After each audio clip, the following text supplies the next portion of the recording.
The bank called me in the middle of my own sister's wedding reception to ask if I was authorizing thousands of dollars in charges on my credit card. The strange part was that I hadn't even been invited to the wedding they were using my card to pay for. That single phone call unraveled years of lies, favoritism, and the moment my family finally understood they had picked the wrong person to take advantage of. Stay with me while I tell you what happened. And if this story moves you, don't forget to support the channel by subscribing, liking, and sharing it with someone who needs to hear it. My name is Elena Cross, and for most of my life I believed that if I worked hard and treated people fairly, they would eventually treat me the same way. I lived in Portland and worked as a claims adjuster for an insurance firm. The job wasn't glamorous, but it paid well, and I was good at it because I paid attention to details other people missed. I earned a solid income, though none of it came without effort. I spent years grinding through night classes, taking on extra cases, and being careful with every dollar I made. While friends were posting vacation photos or buying new cars, I was quietly building savings and stability. Whenever anyone in my family hit a rough patch, I was the one they called first. Car repairs, overdue rent, a surprise medical bill. I covered it without complaint because that's what family does. I never kept a ledger of what I gave because keeping score felt wrong. My younger sister, Bianca, had a different kind of life. Things fell into place for her without much struggle. Our parents, Walter and Renata Cross, doted on her constantly and smoothed over every mistake she made. I told myself I was imagining the imbalance. Every family has its dynamics, I reasoned, and mine was no different. Over the years, I learned it was easier to stay quiet than to bring it up. A few weeks before everything came apart, something shifted. My parents stopped answering as quickly. When I called, they claimed to be busy and promised to call back, and the callback never came. Bianca stopped replying to texts altogether. We used to have dinner together once a month without fail, but suddenly every plan fell through at the last minute. My mother said she wasn't feeling well. My father said work had gotten hectic. Bianca said she was dealing with something personal she'd explain later. I had no reason to doubt any of it. People get busy. I kept my head down at work, never imagining that while I was reaching out, the people closest to me were quietly assembling a secret that would change how I saw them forever. A few days later, I stopped by my parents' house to grab a package that had been misdelivered to my old address. It wasn't unusual. I still got occasional mail there. Nobody was home, so I let myself in with the spare key they'd given me years before. The mail was stacked on the kitchen counter, and as I sorted through it, one envelope caught my eye. It had already been opened, and a printed invoice was sticking halfway out. I wasn't trying to pry, but I froze the moment I saw Bianca's full name across the top. It was a bill from an upscale event venue, and the total made my stomach drop. I checked the date. The wedding was 5 days away. For a moment I told myself there had to be an explanation. Maybe it was for a friend, or an event she was helping plan. But everything on the page pointed to her wedding. I stood there in stunned silence, trying to understand why no one had said a word to me. I wasn't angry yet. I was confused, replaying conversations in my head, wondering if I'd somehow missed something. I called my mother the moment I left the house. She picked up after several rings, sounding caught off guard. I asked calmly if Bianca was getting married that weekend. There was a long pause before she admitted it, without a trace of guilt in her voice, as if she were confirming something trivial. I asked why nobody had told me. Her answer cut deeper than I expected. She said they wanted a small, peaceful ceremony with only people who wouldn't cause tension. Then she added quietly that my presence might have made things complicated. I didn't even understand what she meant. I'd never fought with Bianca about her relationship or made a scene at a family event. I asked if I'd done something wrong. She dodged the question and repeated that the decision had been made.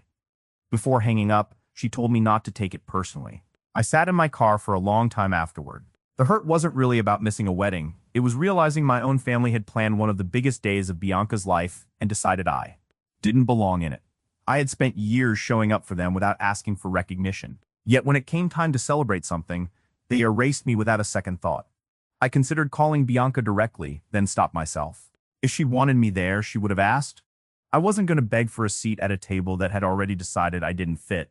I wiped my eyes, started the car, and drove home, telling myself that some questions only bring more pain, and sometimes silence says everything you need to know.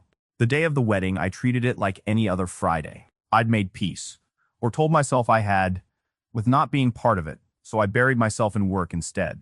I stayed late finishing a claims report, and by the time my phone rang, most of the office had already emptied out. The screen showed my bank's name. I almost let it go to voicemail, but something told me to answer. The man on the line identified himself from the fraud department. He asked if I was currently authorizing several large purchases on my credit card. I said no immediately, My wallet was sitting right next to my keyboard. He asked me to stay on the line while he read through the charges. A ballroom rental, a florist, a catering deposit, a jewelry store, and finally another payment tied to an event space. Each one ran into the thousands. By the time he finished, the total was close to $31,000. I sat frozen, telling him I hadn't approved a single transaction. He asked me to confirm my card was still in my possession. I checked my wallet. It was right there. I read him the last 4 digits and he confirmed it matched. He froze the account on the spot and blocked any further charges, explaining that the rapid sequence of purchases had already triggered the bank's fraud alerts. Several charges had gone through before the freeze. Others had bounced automatically. He apologized for the disruption and said an investigation would open immediately. As he kept talking, something clicked. The businesses weren't random. They were exactly the kind of vendors you'd pay on the day of a large wedding. My pulse spiked as I remembered the invoice from days earlier. The wedding was happening that very night. I asked if all the charges had occurred within the last hour. He confirmed it. I thanked him, hung up, and sat completely still. Everything lined up at once. Someone had been running my credit card to cover Bianca's wedding costs. Since several charges had failed after the freeze, there had to be chaos unfolding at the reception right now. Vendors demanding payment. Bills suddenly declined. I wasn't happy about the mess, but I knew I hadn't caused it. Whoever had done this had built the disaster themselves. And for the first time, I understood the secret my family had been hiding was far worse than simply leaving my name off a guest list. About 20 minutes later, my phone rang again, an unknown number. I answered anyway. The caller introduced himself as the manager of the venue hosting the wedding. He sounded rattled and asked if he'd reached Elena Cross. When I confirmed, he explained my phone number was listed as the contact on one of the payment authorizations. He wanted to know if I was coming to settle the outstanding balance, since several transactions had just failed. I told him evenly that I had never agreed to pay for any wedding, and that my bank had already opened a fraud case.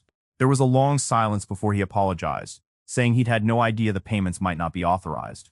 Deposits, he explained, had been coming in under my card for weeks. My stomach dropped. This hadn't started that night. It had been going on for a long time without my knowledge. After the call, I tried to remember how anyone could have gotten my card details. Then it hit me. Months earlier, I'd had dinner at my parents' house and realized on the drive home that my wallet was missing. My mother told me it was sitting on their kitchen counter. I picked it up the next day and never thought twice, because nothing inside looked touched. Now that memory felt very different. Someone had likely copied my information while my wallet sat there overnight. The next morning, I met with the bank's fraud investigator and answered every question honestly, handing over anything they asked for. Meanwhile, the reception itself was falling apart.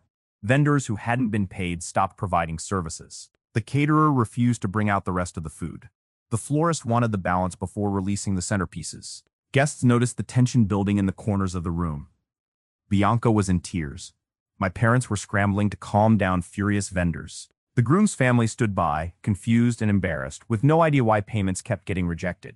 What should have been a celebration slowly turned into a spectacle, with whispers spreading table to table. I sat alone in my apartment that night, feeling not satisfaction but betrayal. The people I trusted most had dragged me into a disaster I never agreed to be part of, and I knew this was only the beginning. The next morning, I expected an apology. Instead, my father's name lit up my phone, and the moment I answered, he started shouting. He didn't ask how I was doing. He blamed me for ruining Bianca's wedding and humiliating the family. I tried explaining that I'd simply reported fraud after the bank contacted me, but he wouldn't listen, insisting that if I really cared about the family, I'd have stayed quiet and fixed it later. My mother grabbed the phone next, her voice ice cold. She said I made more money than anyone else in the family and paying for the wedding wouldn't have hurt me. She wasn't denying my card had been used. She was defending the right to use it. I asked one question, "Were you ever going to tell me?"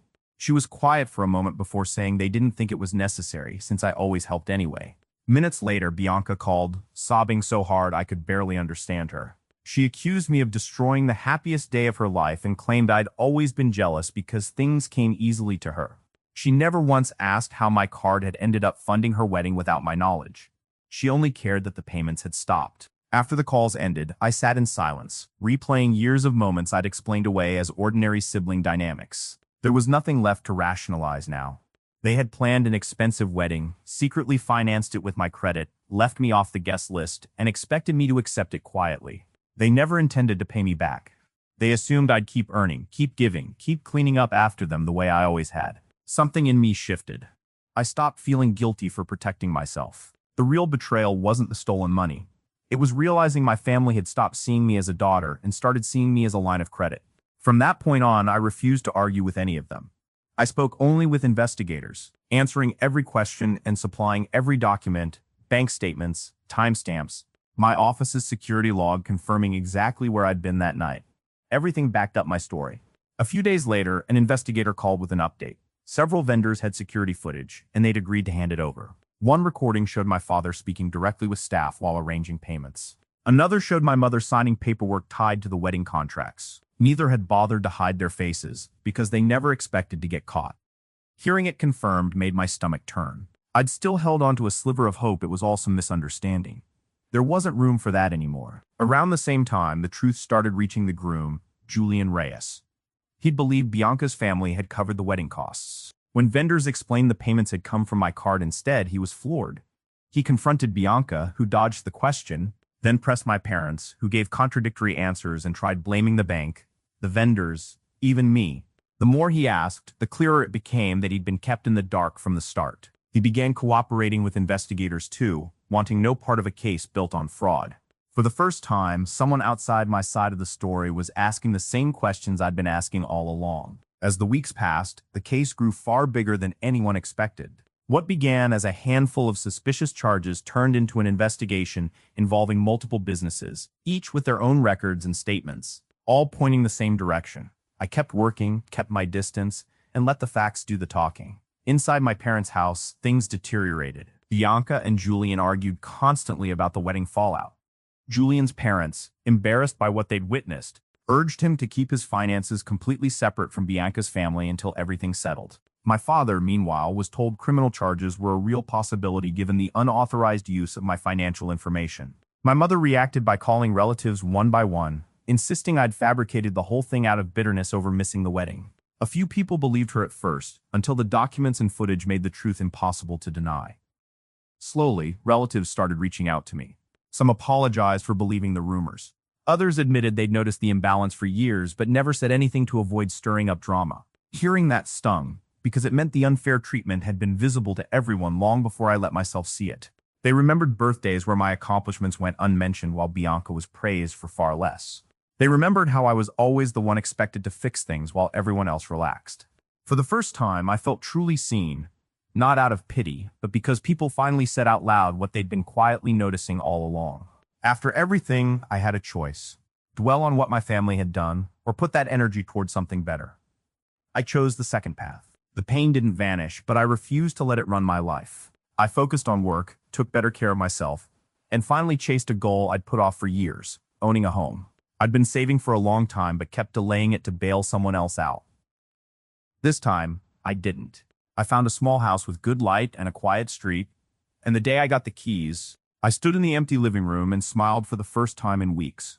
It wasn't large, but it was entirely mine. A few months later, my manager called me in and offered me a promotion to senior adjuster, citing my reliability and steady judgment under pressure. Hearing that reminded me my worth had never depended on how my family treated me.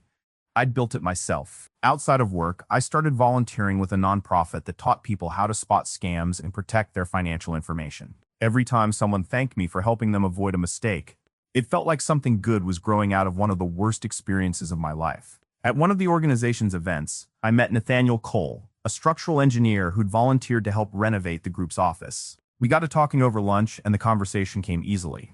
He asked about my work, my volunteering, my interests, never once about money or what I could offer him. He listened when I spoke and never made me feel like I owed him anything. Over the following weeks, we spent more time together. He made me laugh without trying, and he never treated my family situation as baggage. If anything, he admired that I'd stayed honest when it would have been easier to fold. Being around him felt unfamiliar in the best way. I didn't feel responsible for managing his emotions or earning his kindness. For the first time in years, I understood what mutual respect actually felt like. Months passed without a word from my parents or Bianca. The silence gave me room to heal, and I slowly settled into the calm life I'd built. Then one Saturday, my doorbell rang. I wasn't expecting anyone. When I opened the door, my father, mother, and Bianca were standing on the porch, all of them tired and subdued. Nobody smiled. My father finally asked if they could come in. Not wanting a scene in front of my neighbors, I let them into the living room, where they sat looking around at the home I'd built without them. My mother spoke first, saying the legal bills had piled up faster than they expected and that things had gotten hard. My father asked if I would withdraw my statements and tell investigators it had all been a misunderstanding. I said nothing. Bianca started crying, saying her marriage was falling apart under the strain and begging me to help them move past it, insisting we were still family. As I listened, I noticed something glaring. Not one of them had apologized for using my card without asking. Not one admitted what they'd done was wrong. They only talked about how hard things had become for them. I asked them one question. When you were planning the wedding, did any of you think about inviting me? Silence. I reminded them they'd chosen to leave me off the guest list while quietly expecting me to fund it. They wanted my money, not my presence. My mother tried to interrupt with talk of mistakes, and I gently cut her off, telling them I wasn't interested in excuses anymore. Forgiveness and accountability weren't the same thing, I said. Maybe someday I'd forgive them for my own sake, but that wouldn't undo what they'd chosen or the consequences that followed. I wasn't going to lie to investigators, and I wasn't going to absorb another problem they'd created. My father stood up, understanding there was nothing left to argue. They left quietly. I wished them well on their way out, and I meant it. I didn't hate them. I just learned that loving someone doesn't mean letting them keep hurting you. The months that followed brought real closure. The legal process dragged on, but I stayed patient and let it run its course. When it finally concluded, the evidence was undeniable. Those responsible for the unauthorized charges were held accountable, and restitution was ordered to cover what had been taken from me. My credit was restored and my name cleared completely. What my family had tried to frame as my fault was recognized, finally, for exactly what it was. I later learned how much damage had been done inside Bianca's marriage. Trust doesn't rebuild easily when it starts with secrets, and she and Julian struggled to find solid ground again. I took no satisfaction in it. I knew too well what it felt like to be hurt by people you trusted. My parents, too, faced the consequences of years spent protecting Bianca from every mistake while assuming my patience had no limit. They learned, eventually, that even the most forgiving person reaches a breaking point. Around that time, my own life kept moving forward. One evening, over a quiet dinner with Nathaniel, I looked around at how peaceful everything had become and thought back on all of it. I used to think revenge meant making the people who hurt you suffer the way they'd made you suffer. Now I understood something different. The real victory was never about destroying someone else's life. It was refusing to let their actions destroy mine. I'd rebuilt my confidence, created a home that was truly my own, grown in my career, and surrounded myself with people who valued me for who I actually was. I no longer needed approval from the people who'd never given it freely. I still wish sometimes that my family had chosen honesty over convenience, but I've learned that walking away from what hurts you can be the strongest choice a person makes. Real family isn't about sharing a last name. It's built on trust, respect, and care that goes both ways. Love shouldn't come with conditions, and support should never be something people demand while giving nothing back. I lost the family I thought I had. In its place, I found myself.